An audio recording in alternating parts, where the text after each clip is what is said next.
बूढ़ा और मछली। एक बूढ़ा माहीगीर कई दिन तक मछली नहीं पकड़ सका। लोग उसे बदकिस्मत समझने लगे। आखिर वो अकेला समंदर में निकला। एक बहुत बड़ी मछली उसके कांटे में फंस गई। बूढ़े माहीगीर ने दिन रात मेहनत की। उसने भूख, प्यास और थकन बर्दाश्त की। आखिरकार वो मछली को काबू में लाया। उसने मछली को किश्ती के साथ बांध दिया। वापसी पर शार्क मछलियां उस मछली पर हमला करने लगीं और शार्क्स ने सारी मछलियां खा ली।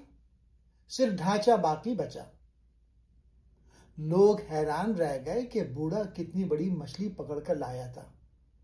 असल सबक यह है कि हिम्मत, मेहनत और सब्र सबसे बड़ी कामयाबी है। कहानी के 7 सबक हैं।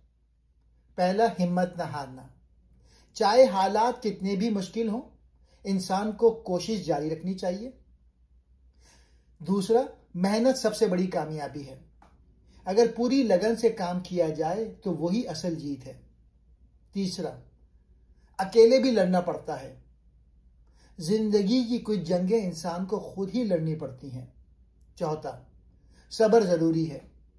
बड़ी कामयाबी हमेशा वक्त और बर्दाश्त मांगती है। पांचवा सबक, खुददारी की ताकत। इज्जत और हौसला इंसान को बड़ा बनाता है, ना कि सिर्फ जीत। छठा, कुदरत का एहतराम। समंदर और मछलियां ये याद दिलाती हैं कि इंसान कितना ही ताकतवर हो, कुदरत उससे बड़ी है। सातवीं, असल कामयाबी कोशिश है। चाहे नतीजा कुछ भी हो, जीत इसमें है कि आपने पूरी कोशिश की। शुक्रिया।